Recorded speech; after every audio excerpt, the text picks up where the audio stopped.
reference is the Zohar that I have on this also. So let me look at that for a second. Just in general, the questions you're asking are very important about what does a prophet see, and it's like more complicated than I would like to be, but in Malasot, it's a very deep issue of what exactly the Navi sees. So let me just find this one thing for you.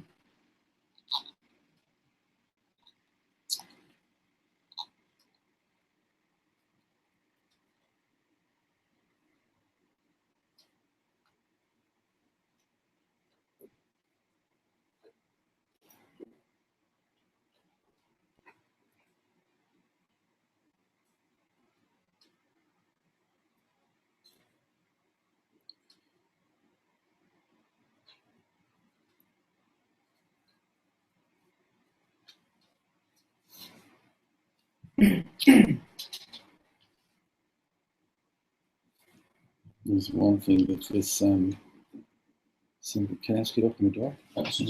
Yeah.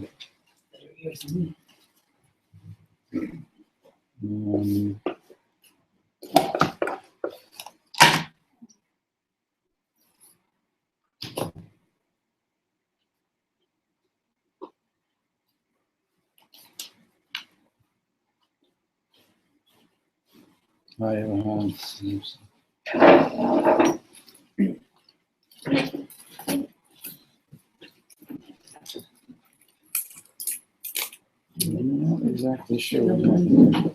Okay, so just from what I remember. Yes.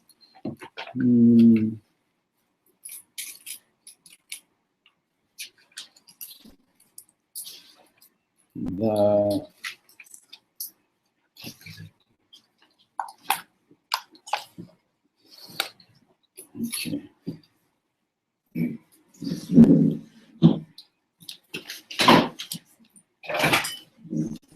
Careful, hi, so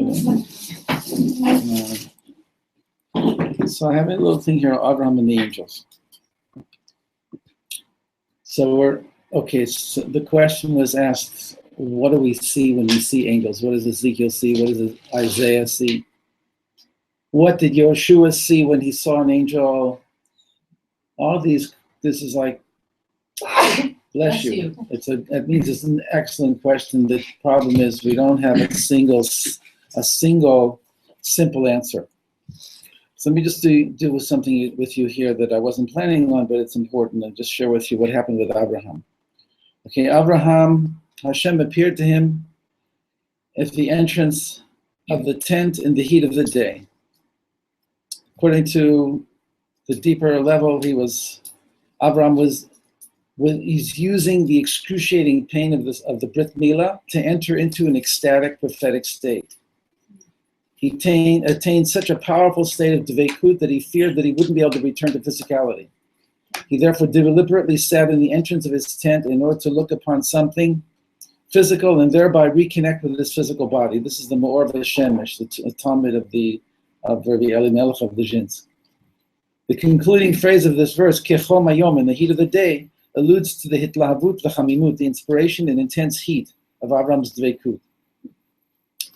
Because so generally speaking, certainly through the eyes of the Baal Shem Tov, basically through the eyes of the Zohar, Abraham was totally in another place.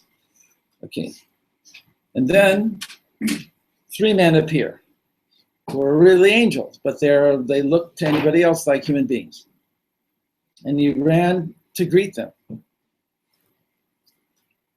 So the Zohar says, "Come see." You know what come see means?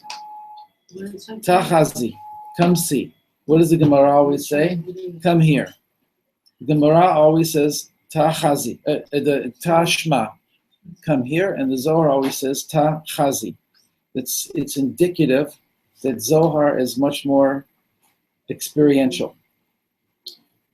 It's seeing, and hearing, which is Gemara, is receiving what has already been given over. Come see, Avram was in great pain after he was circumcised. The Holy One thus sent 3 angels to reveal themselves to him and to wish him shalom, to ease his pain. And if you should ask, did they really reveal themselves to him in their spiritual form? Who can withstand seeing angels? Isn't it written, Oseh malachav ruchot? He makes his spiritual angels physical winds. Mishartav esh lohet, his heavenly ministers, blazing flashes of lightning. In other words, it's in Tehillim 104. It says, Oseh. He brings his angels of Yetzirah down to Oseh, down to Asiyah, as winds. And they're powerful winds, and also as lightning. But really, and that's only their minimized physical form. Above that in Yetzirah, they're much more power. They're pure power, pure energy. So the Zohar is asking, how could he see an angel? Rather, he saw them only after they descended to the earth plane as humans. And let this not distress you. We have learned that this is exactly the way the holy angels descend to the earth. They physicalize. I made up the word. The word the Zohar uses is they do. The verb is golem. Midgalmim. So they dress up and physicalize as they descend through the atmospheres and into the elements of the earth. They thus take on the molecular structure of the earth's atmosphere and appear to human beings exactly in the same form. Come see, Abraham saw them in the form of human beings. And thus, even though the pain of the circumcision was excruciating, he nevertheless ran to meet them. He would not let his pain prevent him from extending himself toward others, as he was normally accustomed to doing. This goes along with the Midrash that says that when Moshe went up to Shemayim, he didn't eat. So it says, the Midrash says, Moshe went up to Shemayim where there's no food, so he didn't eat. How did he survive if he didn't eat? He was nourished by the radiance of the divine presence. And do not be surprised, for the angels above that carry the divine throne are similarly nourished from the radiance of the divine presence. Conversely, when the angels came down to Avraham, they seemed to eat and drink. As it is written, he stood over them and they ate. But do you really think that these supernal beings ate? It only seemed that they were eating. Since angels are fire, the food was consumed as they put it in their mouths. It only seemed that they were eating like normal humans. It leaves you don't understand a thing after you read all this. It's what it's supposed to do. Don't worry about it. But it's strange. You understand less after you're reading this than you do before. No, it's strange because the fire didn't Right. overwhelm the body. I have 2 questions. One is, no matter how angels are perceived, how does it affect us and how we live? How can we take it, make it something that helps us to be more close to Hashem? And the other question is just a very logical social worker question. The husband's having a really off day, very hard day, but he's feeling Off day or high day? It's both. Hard day? Different, challenging. He's in pain. Hard he's day. high. It's a High. complex thing, right? Well, you're talking about Sarah looking it up. Normal husband go to the person who usually grabs you, which is your wife. And Sarah would say, you look like you need a cold drink and maybe something to eat, and how are you doing? Like, he wouldn't go outside to get it, he'd go to his wife. And where was she? Well, listen. And why wasn't she puttering around too? Because he just had a big surgery. No. In a few verses she is there, but that's not what the Zohar is zooming into another thing, and the Baal Shem Tov. Everybody has a right to zoom into what they want to zoom into. And you cannot tell Abraham where to go when he's in pain. So I know 90% of husbands would go. Okay, fine. That's 90% of the husbands. See, he was 100 years old, so he was not part of the 90. Okay, Rabbi Shimon himself, Rabbi Shimon Bar Yochai, disagrees with what the Zohar just said. He says he begins his statement by disagreeing, but by the time he explains what he means, it's clear that he merely disagrees as to how long it took until Abraham realized that they were not humans, but angels. Okay, so go with me for a second. In the end, there's no disagreement between the sources. Rather, when seen as a description of the process Abraham went through from beginning to end, It all fits together.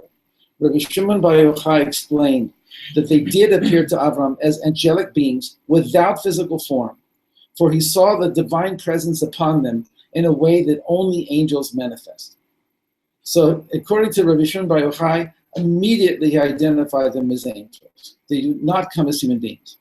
How do we know this? When Abraham said, Adonai, Inna matzati chen be'enecha, Hashem, if I have found favor in your eyes, Al ta'avor me'al avdecha, don't depart from your servant. It is clear that he was addressing the divine presence, because the name Adon, Aleph Dalet Nun Yud, is always used specifically associated with the Shekhinah. Whatever, such that these angels served as a vehicle through which the Shekhinah manifested. In contrast to his condition beforehand, Avram was able to see them now as angels because of the circumcision. In other words, before circumcision, he didn't have this level of perfection, of perception and perfection. Now, being circumcised, he was able to see what normal human beings cannot see. And there's more here, but it's like, then the question is, Why serve the food if you knew they were angels? no, because you always do in Jerusalem what the Jerusalemites do. That's the Jewish version of that. So what does it mean that the angels have the wings? Right. Okay, so that's part of today's class. Okay. It's very cold. It's cold in here? Oh, I thought it was great. I just ran for it. It was Oh, awesome. I'll give you, here, I'll I'll put you on a sweater. Okay. What should we do? Okay. No, I'm fine now. I feel that. You The can three turn- of us are cold. I'm fine. You can turn it down. Or down, Oh, because down, you change. Can we change the temperature? Is there a shalat?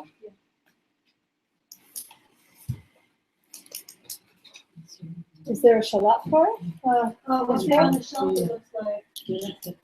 I'm not- Let me see. You are the four angels that came to Abraham. It says these three angels, it's another part of the Zohar. These three angels correspond to the supernal rainbow that contains three colors, i.e., light frequencies, upon which the Shekhinah rides, white, red, and blue-green. The angel of white is Michael, which means who is like God, whose love can compare with God's, for he is on the right side of Chesed.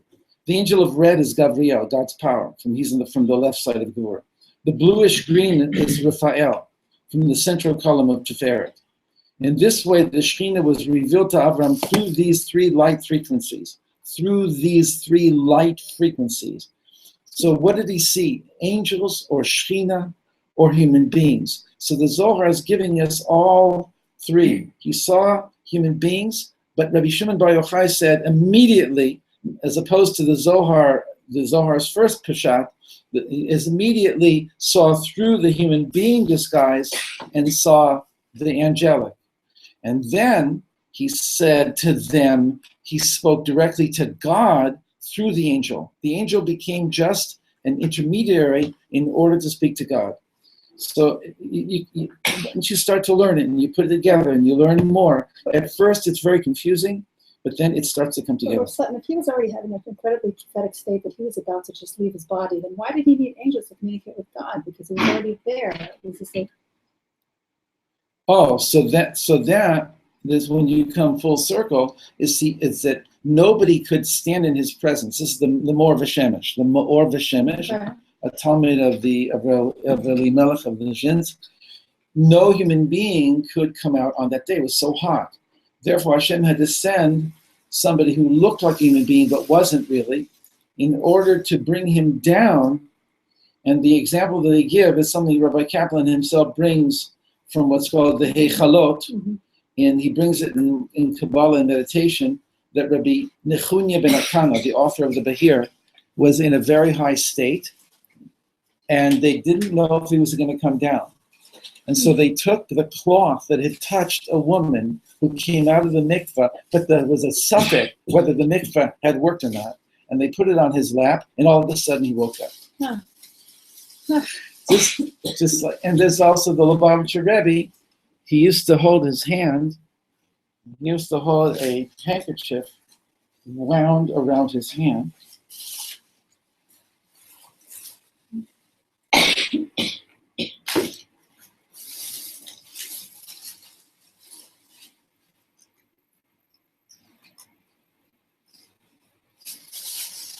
Onto the table, up against the table. Nobody saw this. You know, to stay in the physical world. That's what they say. Did you ever see it? I didn't see the handkerchief, and I was only told. So what So we're the talking angels, about, which the Malachim were actually sent to help Bob, they weren't sent to communicate anything further. They were sent there to bring him down. well, we see that it's a multitask thing because they did communicate certain things to him. They did go to Sdom. But in the meantime, they, if I'm not mistaken, if we look into more of a Shemesh, which is, again, it's very special.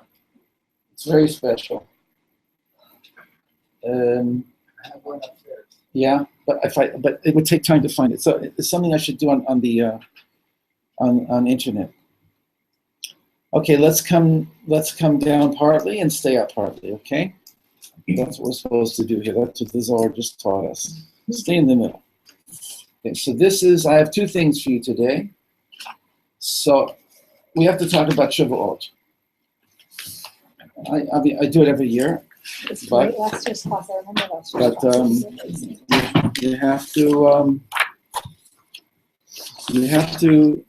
you have to get this down, Pat. You know, you have to know. What? Another one? That's different.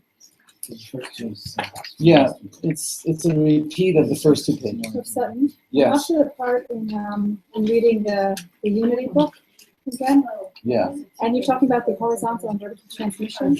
Yeah. It seems to me what you're saying, Shavuos, it's not just about getting Torah, like just getting a written, just getting a.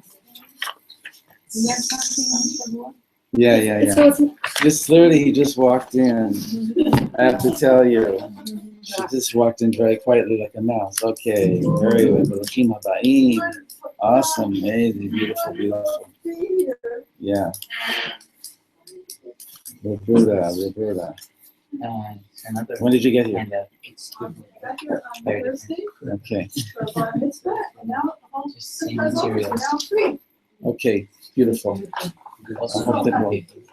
Okay, so there's two things I gave you. The parable about Shavuot. If I can't hold back later in the class, I'll tell you. But in the meantime, you have it. It's something I worked on last year, and we should do a meditation tonight. So we will utilize the idea. So the reason I passed you the two things. The vision of Ezekiel is the noise from the air conditioner or from the fan? Because the fan is on the floor. What's noise? the fan is off. The fan is off. I think the air conditioner is making a lot of noise. It's a holy chariot.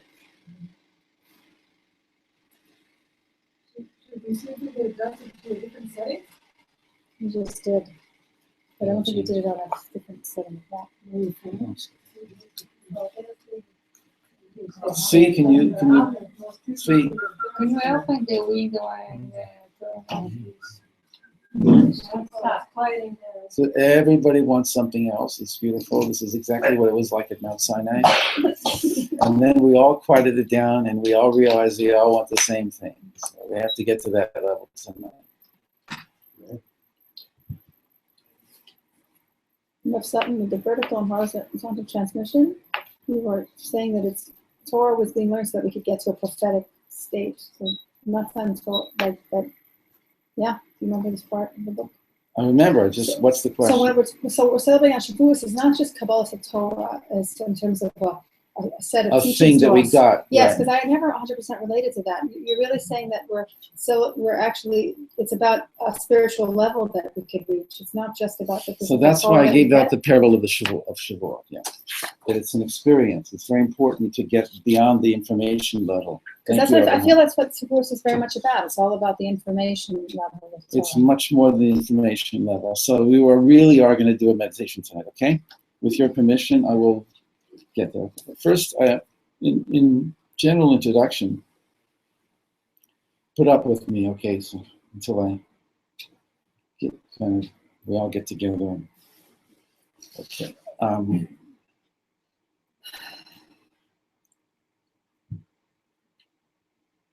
49 days of the Omer. Pesach is not included. The first day of Pesach is not included. Shavuot is not included. Like two mountains. And in the middle is a valley. So now we're coming up towards the actual day itself of Shavuot. On Shavuot night, the Ari established a tikkun. Right? The tikkun is making the Torah shebichtav, taking the written Torah and controlling it with the oral Torah. You're basically taking 3 or 4 verses from the beginning of every parsha and from the beginning of every book of the Tanakh, and the first 3 or 4 and the last 3 or 4 verses, and that's all you're saying from each parsha and each sefer, except when it has to do with receiving the Torah, like Parashat Yitro, Parashat Ve'etchanan, the book of Ruth, various different, the book of the first chapter of Ezekiel. Right. Then you read that in the tikkun itself. Most Ashkenazim do not do the tikkun. Hasidim are more towards doing the tikkun, at least, yeah. And all Mikubalim do the tikkun for the first part of the night and then learn Torah for the second part of the night. In most Sephardi congregations, they'll do the tikkun the entire night. Mikubalim will stop after a while and stop just reading, but actually learning. Usually they'll learn Shara Kavanot or something of that nature. So there's definitely a lot of leeway. When the Gaon of Vilna was doing the tikkun one night on Shavuot, if anybody remembers this parable, this story, I tell stories over again every year in the hope that you will know them yourselves and that you'll be able to tell them over to other people. So the Gaon of Vilna was doing the tikkun, and the Maggid of Dubna, the Dubna Maggid, was not doing the tikkun. So he asked him, "Why aren't you doing the tikkun?" And the Dubna Maggid said, "I'll tell you a parable," which was one of the reasons why the Gra liked to ask him questions like that. He said there was a guy in a store once, and he saw a salesman come in with a briefcase, and he opened up the briefcase, and he had pages on which there were swaths of material, and the owner of the store was looking and passing and this and painting. He was looking at it from a distance of this conversation, and at the end of the conversation, he closed his thing. The owner of the store gave him a check. He put it in his pocket, closed his case, and walked out. The guy said, "Wow, this is a great way to do business." He went and he got a briefcase. He got a bunch of swaths of material, and he went into a store as a salesman, and he said, "Where's the owner? Can I speak to him?"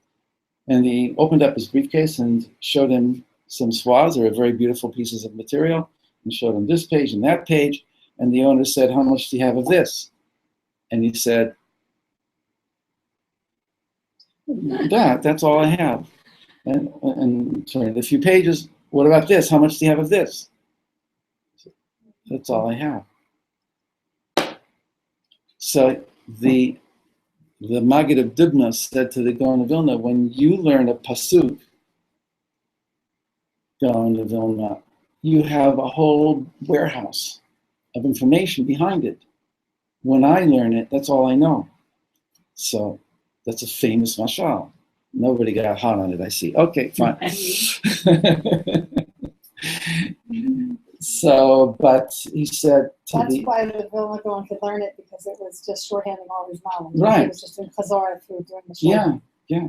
But listen, you build up. So, because the Vilna Gaon said to him in the end, do the tikkun anyway, which the yeshiva world does not do. The yeshiva world learns Gemara. Okay, everybody to his own.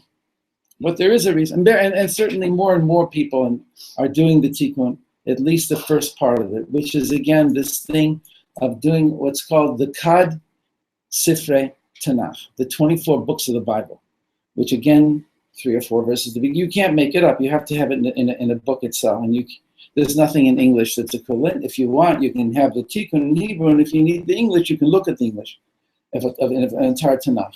The point is that they are called the 24 books of the Tanakh, and in the Zohar, they're called the Kad Kishrei Kala, the 24 ornaments of the bride. Which means, why would the Tanakh be called the ornaments of the bride? Who's the bride?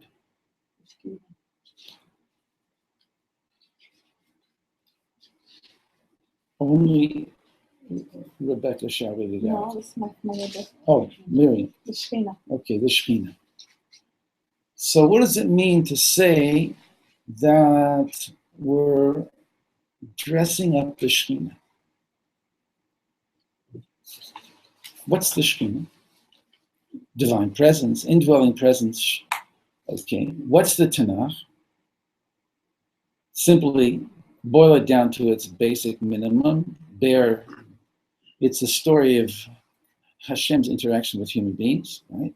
It's all about Adam, Eve, Hanoch, Noah, Abraham, Sarah, right? All the way from beginning to end. People, or entire nations, but mostly it's individuals. So the Tanakh is about people and their interaction with God, and they're called the 24 ornaments of the bride, in the sense that the bride, the Shekhinah, which is the divine presence of God, dwells and dresses up in the lives of human beings. So that's called that we are the ornaments. Or you can say it the other way, is that we are her clothes and her ornaments. She dresses up in us. She, he, Hashem. That is to say, Hashem dresses up in our lives. Meaning to say that our lives are divine stories, cosmic stories. Your life, my life, certainly Moshe, David, Yosef, but by extension, your life and my life. And when we learn about Moshe, when we learn about David, when we learn about Ruth, so then we want to say to Hashem, please allow us to become part of this amazing thing, that those kind of people who their lives became your story. They tell in their lives through what they did and how they lived, your story is revealed, who you are. You reveal yourself through the prism of the lives of the individuals in your story, in your book. Don't they chronicle our relationship with the Almighty? Okay, fine. And it's in each one of them, each major character is a chronicle of his or her relationship with Hashem. The point is, though, that it's a chronicle of your relationship and my relationship also. That's what the Torah is about. So when we're receiving the Torah on Sinai, we're receiving the Torah not just of Am Yisrael and all the generations. And the cosmic Torah is great, but it doesn't really mean anything until it's your Torah and my Torah. Until you see where you were born and the parents you were born to and where you lived and where you grew up and everything that happened to you is a Torah. But if our story are cosmic stories, so Yemaya Marasha is also a cosmic story. If you are a Rasha, if a Rasha exists. I mean, if I acting as a Rasha, it's also my story, a cosmic story. I mean, I am embodying the Shekhinah. There is a Shekhinah like. Okay, I mean, I can answer your question, but right now I don't want to. Okay.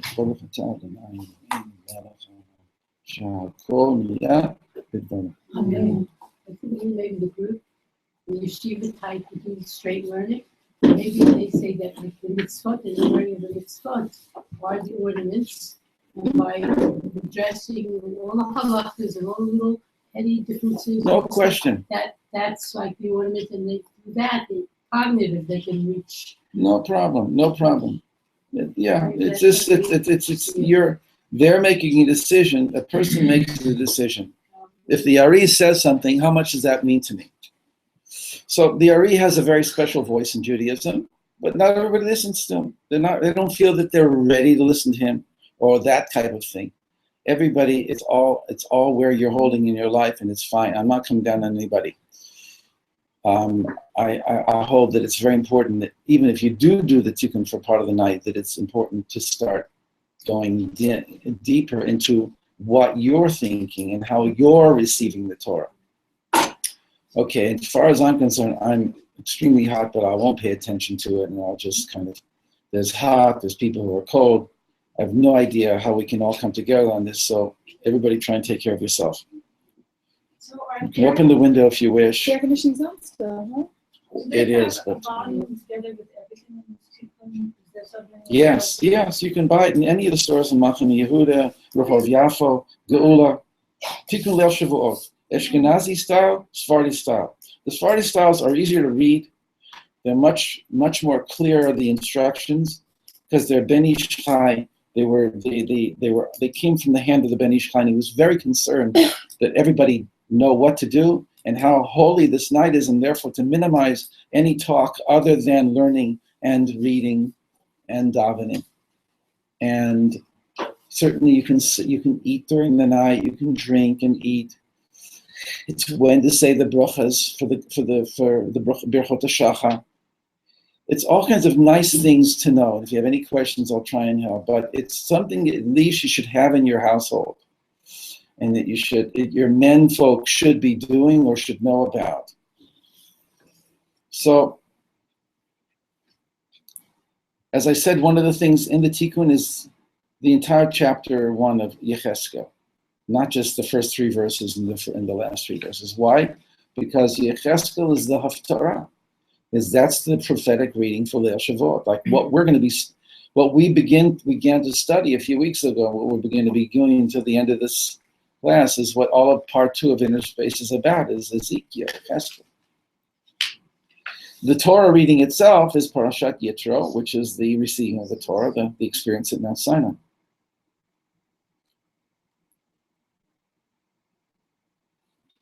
So here, take out your parable of Shavuot. Everybody have one?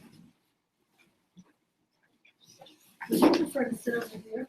No, I can get along. I just want everybody else to be comfortable also, because I don't want the physical barriers to stop us from doing it. Usually the room is pretty darn comfortable. There is an energetic shift at a certain point. The class does start to come together. I don't feel it tonight because maybe of the physical, I'm not sure. I'm asking everybody to really just tune into your own body. Feel whatever you need to feel. Relax. There's some kind of a frenetic energy in the room. Maybe it's me. I'll try and calm myself down. Well, Sutton, isn't part of what Shavuos was for us was we got Nevuah, and that's what the whole was experiencing Nevuah at the same time, right? Definitely, that's what I want to talk I kind about of missed now. that part of Shavuos. Okay.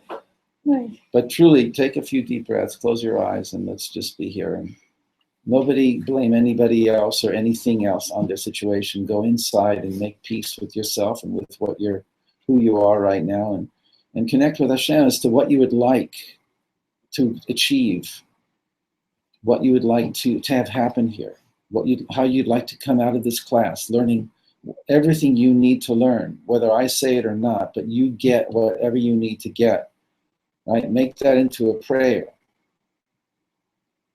You'll help me by doing so, and you'll help yourself. That the energy of Shavuot is already being felt. There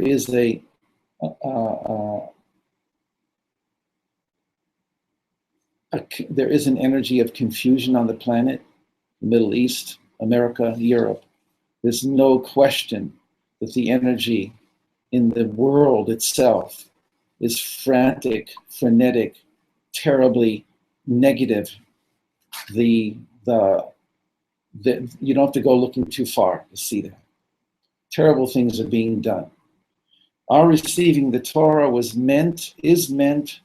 always meant to bring in a higher level of consciousness called mochin. Mochin de gadlut, higher, expanded, mature, normalcy, right? Your baseline is normalcy, then you want to go higher. But mankind right now is sinking. Its level of ideation, its level of conceptualization is being minimized. So us receiving the Torah, us vibrating to our energy frequency and connecting to our light, our inner light, and our connection to Hashem is extremely important for the world.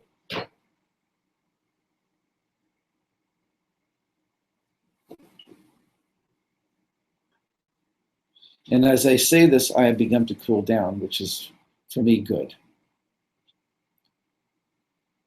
Maybe it's others also.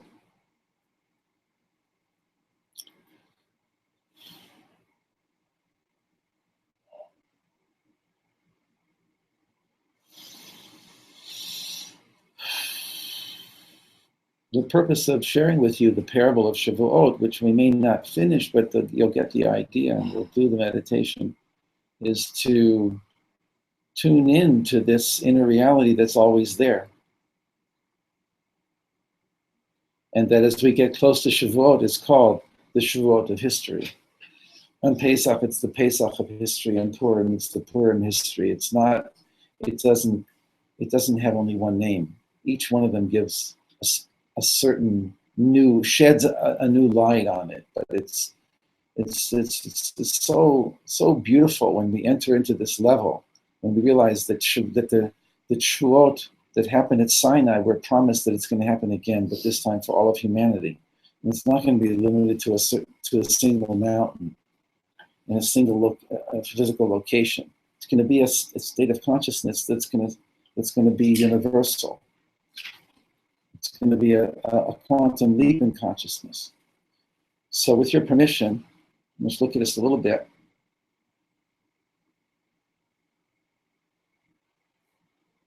It doesn't get to the parable to the last page. Everything else is preparatory.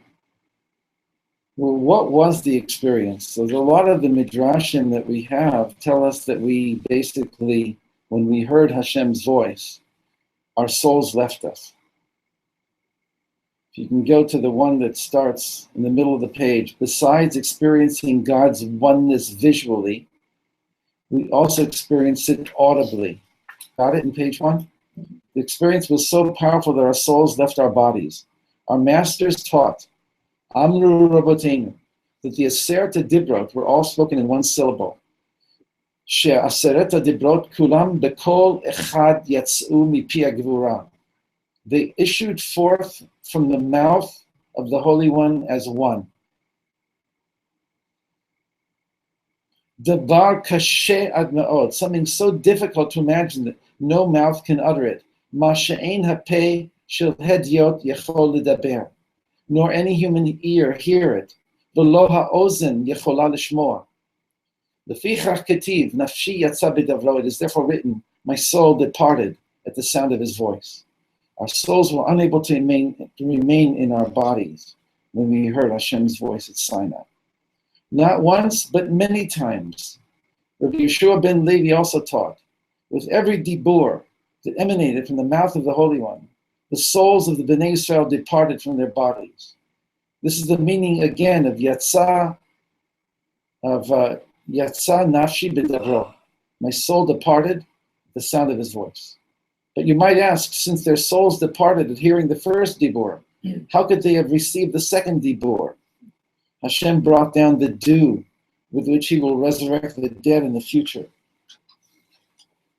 And he thus restored their souls back into their bodies each time. The following verse alludes to this, and it gives a verse.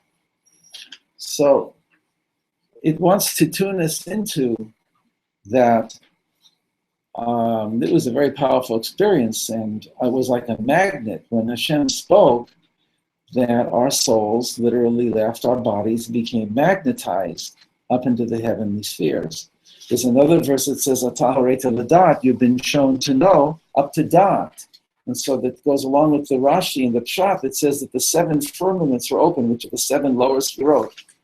And we saw up to the sphere that's above the 7 lowers, we saw up to Dat. And then, of course, if you want to say, what's Dot? Dot is consciousness itself. Dot is without any filters. So everything that we can, every source that I'm bringing here is just another powerful addition to what the experience was. So then, I heard a long time ago the name of Rabbi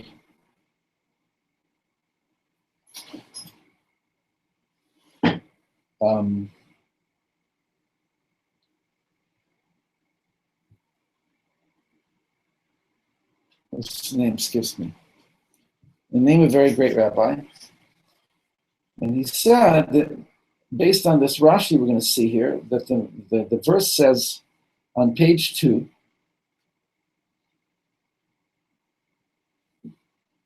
just before that, dying and reviving numerous times at Sinai means that the revelation was so powerful that our souls merged into the divine oneness, right? That's page 2 at the top. This is why our experience at Sinai is described as bringing us to the same level as Adam before the original sin, before the decree of death.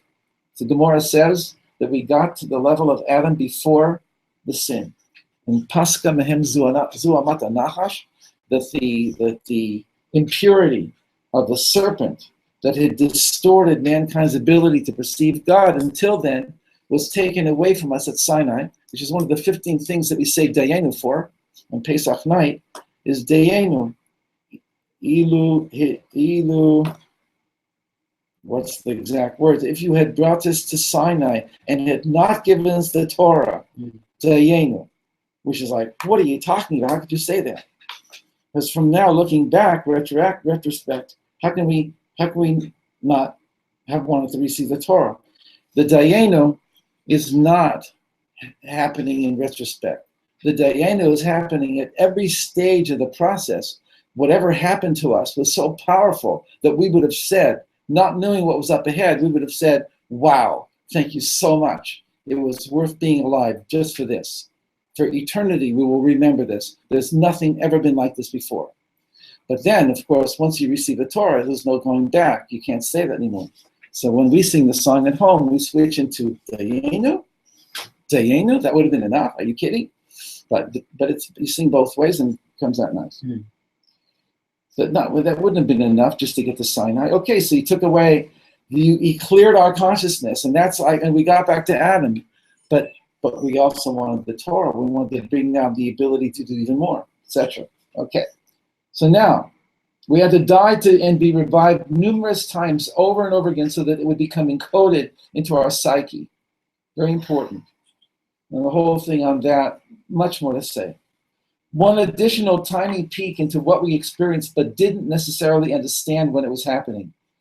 Mount Sinai, Ashan Kulo, was all smoke, became all smoke, for Hashem had come down upon it in the fire.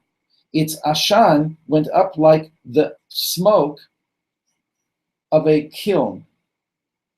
The entire mountain trembled violently. There was also the sound of the ram's horn, increasing in volume to a great degree. So in that description, where you have the words smoke, mountain, fire, kiln, ram's horn, right? There are physical words that if we don't look into them, we would think that they're describing physical experiences. But based on what we have just seen, and based on what we are about to see, we'll see that they are code words. To understand this ourselves, we first need to understand that we don't understand. When reading words like Ashan and Esh, we tend to imagine the kind of smoke and fire with which we are familiar. Rashi and Rabbeinu Bachya warn us not to make such suppositions. First, Rashi, Ashan Kulo. This word Ashan is not a noun, but an action, a verb. What we still don't understand. Like according to Rashi, it means it smoked. Strange, what could this mean? As we'll see momentarily, it does not mean that the smoke was coming up from the mountain. Indeed, we're not talking about any physical smoke at all. Rabbeinu Bachya confirms, Mount Sinai Ashan Kulo was not the fire that was producing smoke, but rather that the mountain was smoking. For heavenly fire that comes forth from Hashem's glory does not produce smoke. But we're still left wondering, hello, like what are you guys telling me? What does it mean that the mountain was not producing smoke, but rather was smoking? Especially nowadays when people smoke, that completely takes off in English. So it was The mountain was Ashan. The mountain was Ashan, but we still don't get it. And what difference does it make? And again, why is smoke being mentioned if we're not even talking about regular smoke? So Rashi and Rabbeinu Bachya both answer this last question based on the Mechilta and the Psikta. I'm sorry to do this to you. Its Ashan went up like the Ashan of a kiln. Could it be like a mere kiln, a furnace, and no more? But another verse states, you approached and stood at the foot of the mountain. The mountain was burning with a fire reaching the heart of heaven, with darkness, cloud, and fog. Then Hashem spoke to you out of the fire. You heard the sound of words, but saw no image. It was only a voice. Very much like the near-death experience. Why then does the Torah use the analogy of a kiln, of a furnace? This is the Midrash speaking. Rather, it is in order to make intelligible to the human ear as much as it can understand. The Torah gives an analogy to that which is familiar. Similarly, the prophet writes, Hashem roars like a lion. But who gave the lion the power if not he? And yet the Torah compares him only to a lion? But again, we describe him by comparing him to his creatures in order to make intelligible to the human ear as much as it can understand. So now back to the original question. Its Ashan went up like the Ashan of a kiln. It is obvious that the analogy is not exact. This is the language of the Midrash. Yadua ki ein hamashal domeh l'nimshal. It's not exact. But because we are physical, the Midrash says, שאנחנו גשמיים אי אפשר לנו שנערוך ונדמה העניינים השכליים רק בדברים הגשמיים. Fantastic Midrash. It's explaining to you that we need to use physical words, but don't be fooled by them.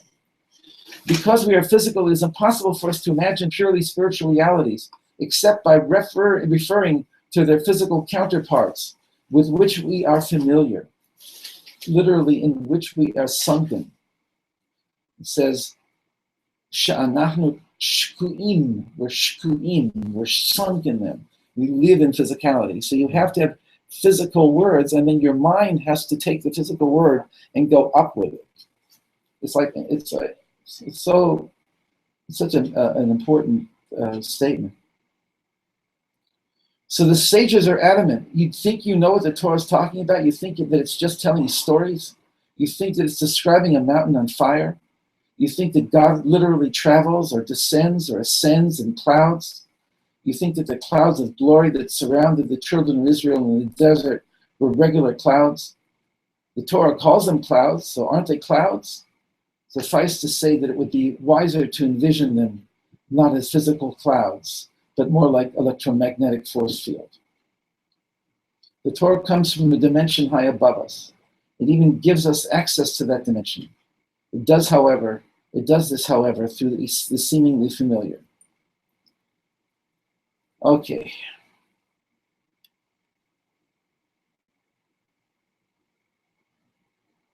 So the last paragraph just before the bottom of the page. This is what we experienced at Sinai. This was the level of prophecy that we tasted on that first Shavuot. Our consciousness was freed and elevated above its normal physical limitations. 7 layers of filters opened up above and below us. The filters that normally protect us were removed. Our souls, usually in a state of deep sleep within our bodies, awakened. We saw and heard and experienced reality from God's point of view. And even though we couldn't handle it, and we asked to be relieved of the responsibility of maintaining that awesome state, the seed had been planted. We had been given a collective peek behind the scenes. We'd been given a taste of reality with a capital R. Even when the spiritual would again be clothed within the mundane, what it is now, it will never be the same.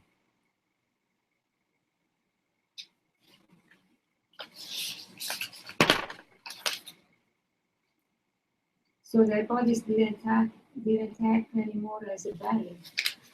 Yeah. So, but again, it's still talk. So I'm going to want to do something now. If you don't, I mean, that's what it's about.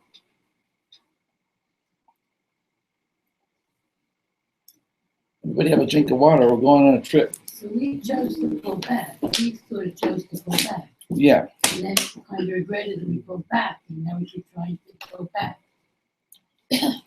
It's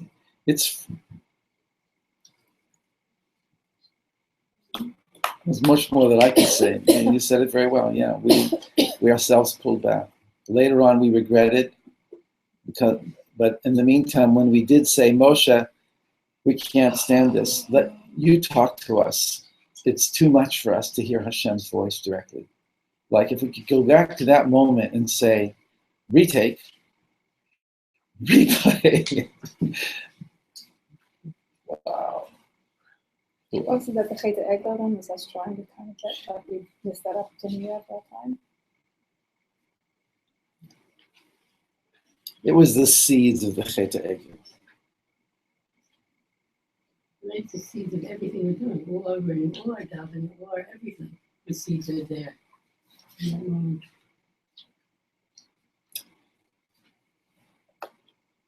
But the Torah tells a story, and we can enter into the story.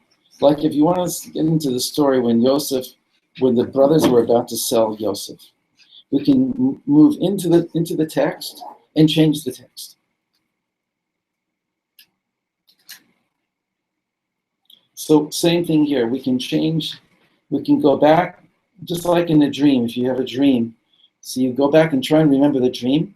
And if you felt that the dream wasn't enough, you try and now continue the dream.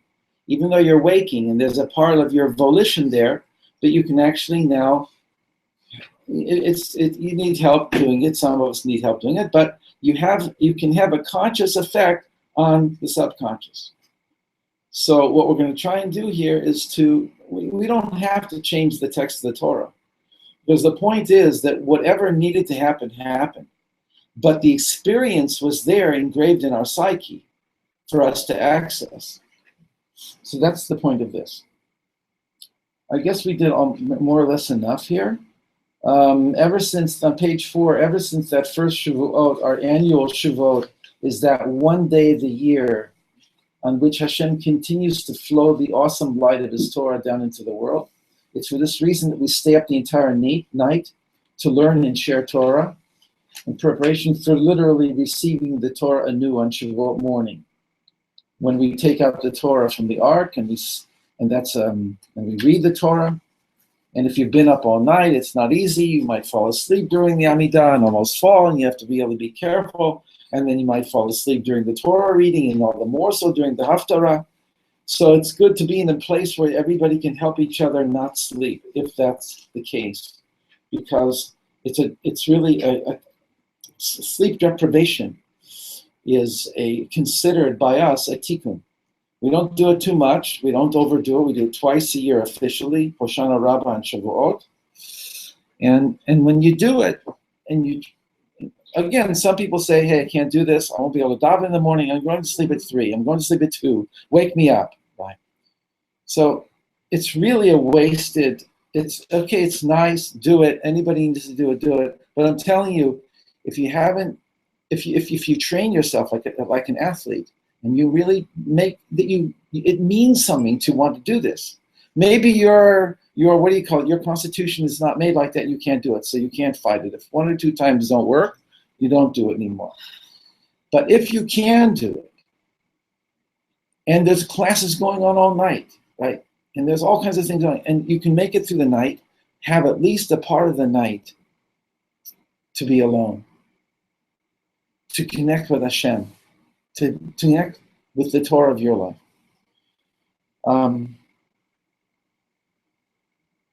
Was I going to say here that... Rabbi, is that what you mean by changing the text? By living your Torah? Well, the truth is, I said, I changed my mind on that. We don't have to change this. There is something to that, but we don't have to go there. We can just go into our text, ask this to be a new chapter in our life. Every Shavuot is not just another Shavuot. It's a new level of consciousness that's coming down into the world. Let's amplify the importance of it do the best you can. At the same time that you stay grounded enough to, right, being too high is not good, because if you lose yourself and the next day wake up and don't want to be Jewish or don't want to keep the mitzvot, so that was like contradictory. You don't want to go and be so disappointed the next day that you don't want to live, chas v'shalom, because your expectations were so high. So you have to gauge yourself.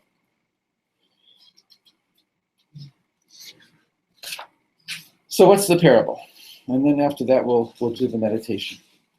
Last page. Once, after a great Shavuot, some friends were talking about what they had learned on Shavuot night, and it turned out they'd been speaking about the same thing.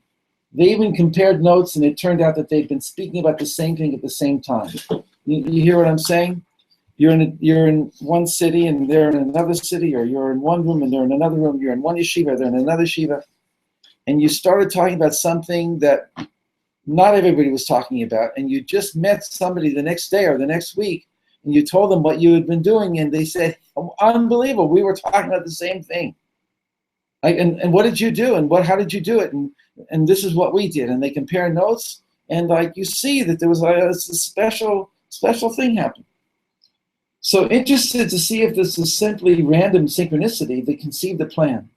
They would establish a giant network of computers equipped with the most advanced voice recognition technology, placed in every synagogue, yeshiva, school, and home, where people would be learning Torah the following Shavuot, and connect all of them with a great giant mega computer in Jerusalem. It's not very halachic, this parable, at first. All these computers around the world would then feed into the great computer of all the Torah learning and even offshoot conversations that would take place, and produce detailed data regarding any and all synchronicities. They even had a control group in which those who learned Torah did so with the express intention of, besides the technology, they went into a deeper place and said, I hope that I'm going to be learning, or that our group is going to be learning and speaking and going into things that others are going to be going into, and that we could spiritually tune into what they're doing and into the energy that's coming down, that's telling them and us what to do, and really made an intention. There was a control group. To make a long story short, there's a way of telling it, obviously, it's really a very interesting idea that came to me many years ago, this parable. But to make a long story short, it worked.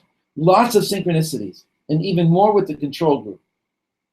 They published their findings and asked people to gear up for the next year. And so it was. The data from the following year showed that those who meditated and prayed beforehand to be worthy of sharing the same or similar Torah pipelines and consciousness networks with others scored highest. By the following year, more and more people from all around the world, Jews and non-Jews, prepared themselves for the big day. Guidelines were distributed. Meditate. Breathe slowly and deeply. Feel yourself in your body. All right, this is what we should be doing. We'll do in a second. Thank the Creator for being alive. Connect to your soul. Feel His presence surrounding you and embracing you. As you begin to hear the angels and souls in heaven singing, sing with them. Know and experience your soul's connection to all the great tzaddikim who ever lived. Know that they are alive now in the dimension above ours, waiting for us to become aware of their presence. Know that Hashem is streaming His Torah down into the world at this very moment, just as He began to do so at Sinai. Receive the light of the supernal Torah. Be transformed in the light. And then it happened. Everybody felt it. We all became as one man with one heart. Nobody paid attention to the computers anymore. The energy of prophecy was released, and every living being on earth entered into the state of unified consciousness that Israel experienced on that original Shavuot. In this state, all realized and experienced that time and space are illusory. We are all still in the Beit HaMikdash. We are all still at Sinai. We are all still in Eden. We are all still in heaven. Heaven is on earth, and there is only oneness. So, God be simple. But the intention is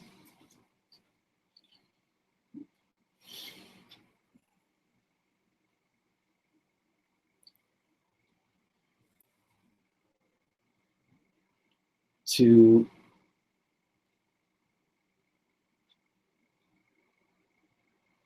somehow generate the awareness of the molecular level of our bodies, of the room that we're in, of the physical world in general.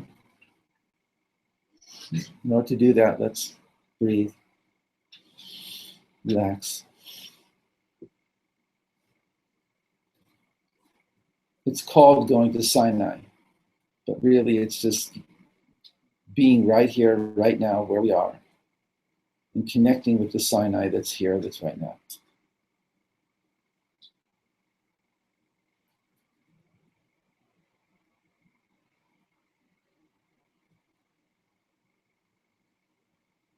Be aware of your breathing.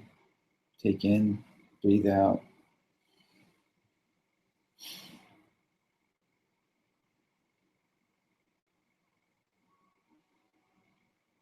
Use the sound of the air conditioner to focus, and any other sound that you hear.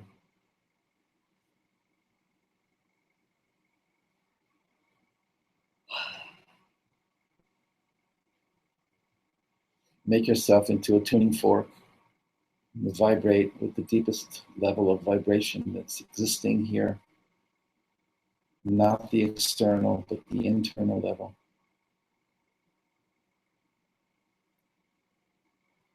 The sound of the shofar, of the Yahweh's shofar, the sound of the background noise of the Big Bang, whatever we call it, it's one single thing that's there all the time. It's just that it's covered over all the time. It could be that when Mashiach starts to come, that we will start to hear singing, like singing the Havdil in a cathedral with beautiful voices, just the voices themselves, riding on the notes that they're singing. Your own sound, your own inner pulse, your own inner vibrational frequency is there for you at any time. It's always there. It's the oceanic level of your own being. Atzilut, Avan Kadmon, it's all here. We don't have to go anywhere. We have to take away what's preventing us from being in that place.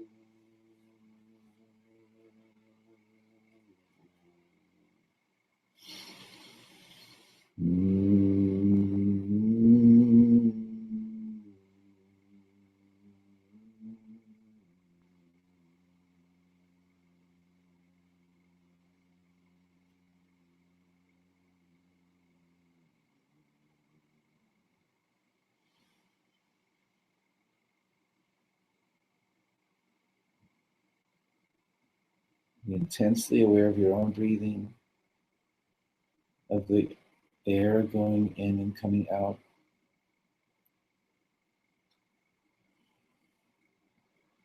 Constrict your air passage a little bit so that the air can come out more slowly, like a balloon. When you squeeze it a little bit and the air comes out, and it sounds like this.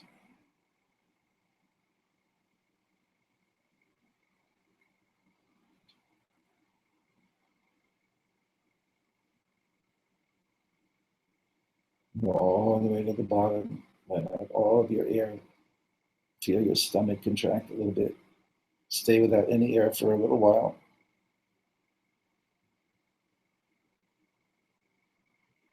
And when you're ready, breathe in.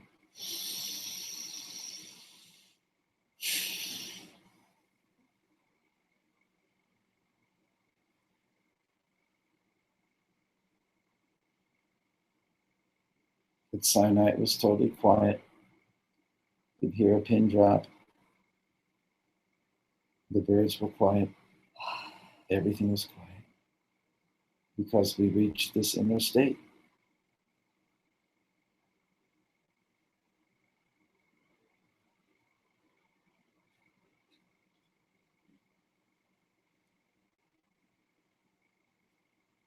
Now, the shape of a mountain is a triangular shape or a conical shape, right? If you two-dimensionalize it, it's triangle. If you three-dimensional, it's a cone. It has a wide base and it has a point at the top.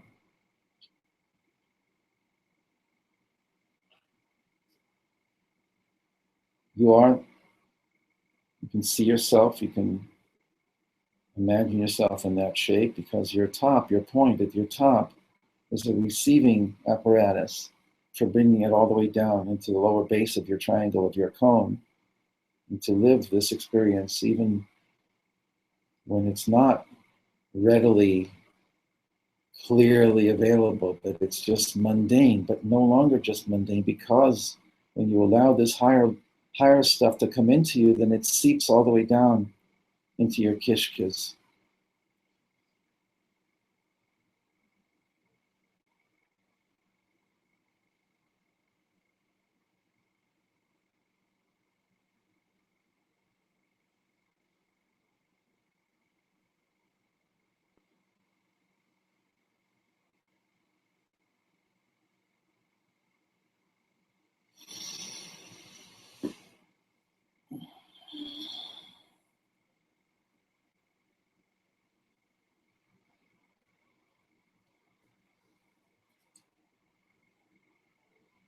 You're also a ladder.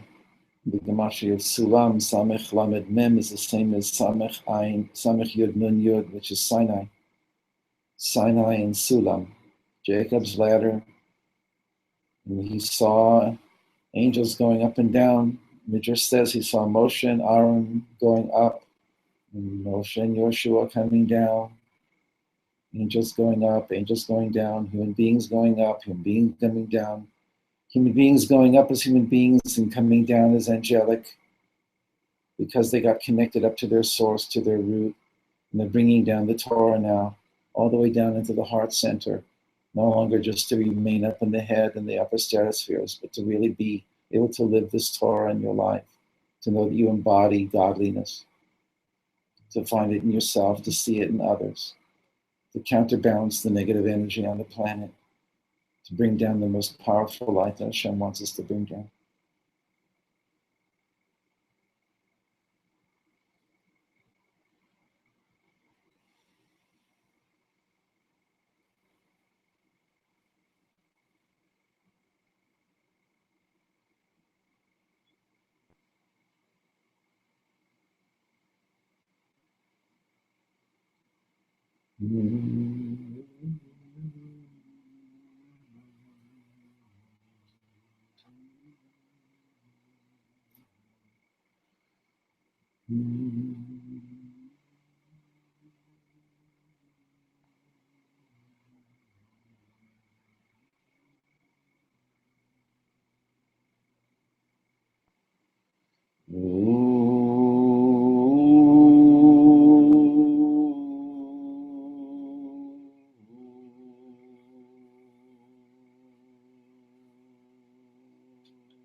So too in Ezekiel, Yecheskel,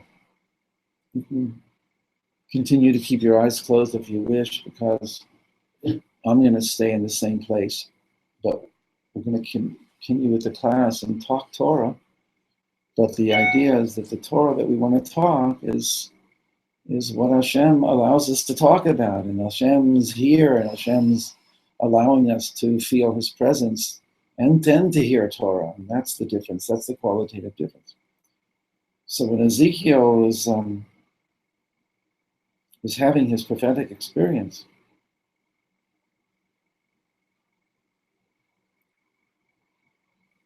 so all the Meforshim say that it happened within his mind. It was not an open eye. Or if it was an open eye, it was more like what people have on with certain substances.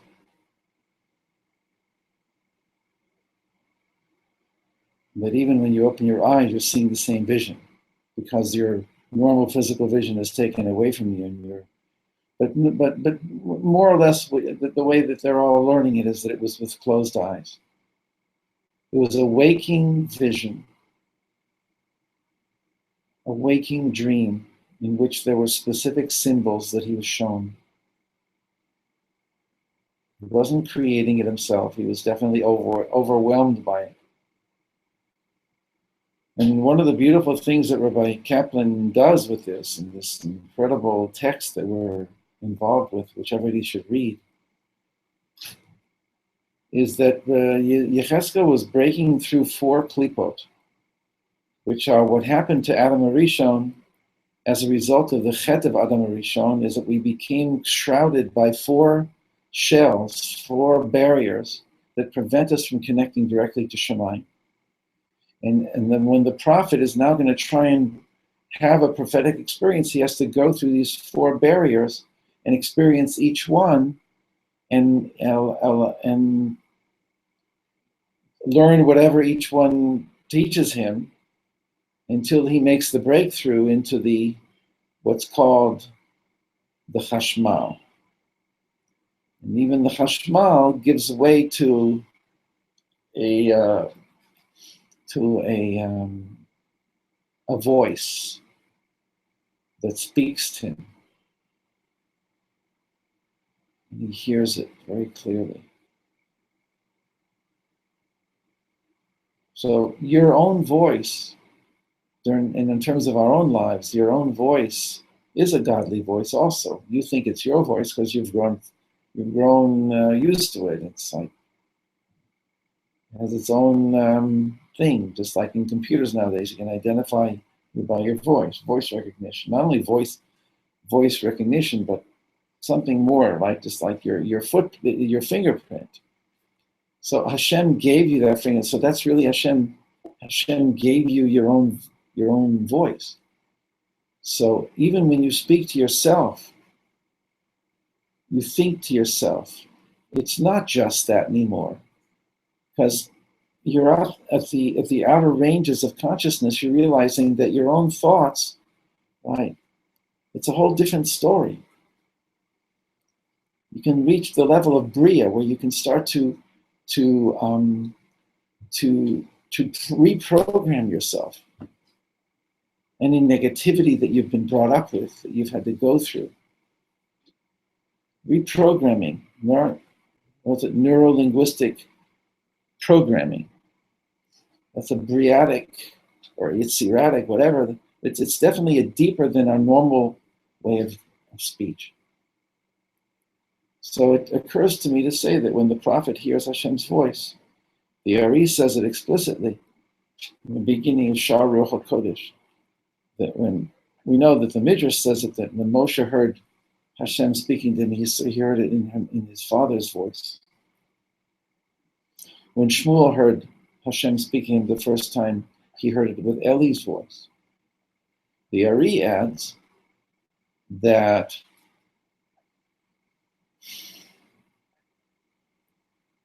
it's either one's own voice that Hashem uses to speak to you, because Hashem doesn't have a voice, doesn't have a body to speak with. He uses what's available. He uses your mind, your voice, your electrical system to make you come into a new level of consciousness about who you are and what your mission is. That's a little more, I guess it's beyond what I can explain in that.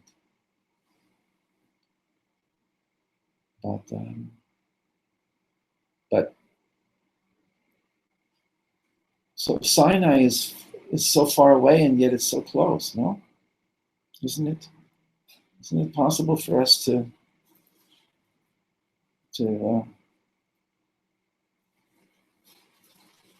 be at Sinai, no? When you think of it like this, no?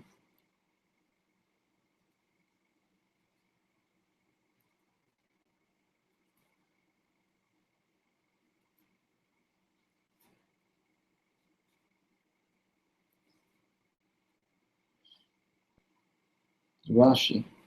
Rabbi Eliezer said there are 7 firmaments: Shemayim, Shemei Shemayim, Rakia, Shechakim, Ma'on, Zvul, and Arafel. The Holy One opened all these for Israel at Sinai to show them that there is no other God but Him. So whenever you read anything now about descriptions of Sinai, you see, hey, they really want us to get beyond just the words. They want us to know that it's an experience. They did the best they could in communicating to us the information, the necessary information, that at Sinai we got 2 crowns each. And then as a result of the sin of the garden, of the sin of the Egel, we lost our crowns. We got crowns, and the crowns in the Torah are called Ediyim, an Edi. An Edi is a jewel of some sort. And when it says Vainatzlu b'nei Yisrael Edyam michorev, that they had to take off the crowns, the ornaments that they had received at Chorev. So the word Edyam, the way it's spelled there is Ein Dalet Yud Mem, is Gematria Edin. So the hint is there, the illusion, the hidden code that they received at Sinai, the level of Eden. And it was called Edi. And Ein Dalet Yud. And it was crowns of light. So in the Gemara in Shabbat, page 88b, I think, Amar Reish Lakish, we received these crowns at Sinai, and we are promised that we will receive them again when Mashiach comes. As it says, Sasson b'simcha al Rosham. It's 2 places in Isaiah, one in 35 and one in 53, chapter 53 in Isaiah, that we'll get Sasson and Simcha on our heads. So Reish Lakish sees that that's crowns. He didn't say the word crowns there, but it's very clear to him that the Torah will always use a different code word for whatever it's talking about to fool you. Once you know the system, then you know what to look for, and it's always giving you exactly the information you need.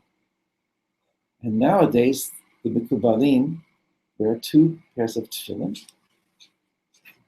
and they're made out of leather, which is or, with an ayin in Hebrew, or. And so we had crowns of or with an aleph. And after the sin of the golden calf, we made calf skin tefillin, 2 crowns of calf skin, of or.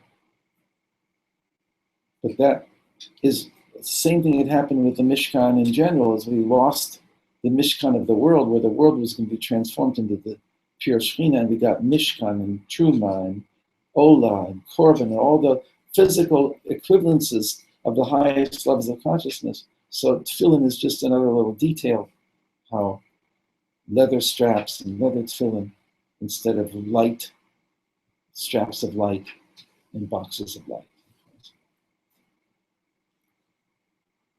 Will we need to fill in on Mashiach first?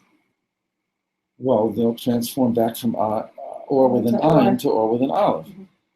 That's famous Gra Torah, more than anybody else. The Gra was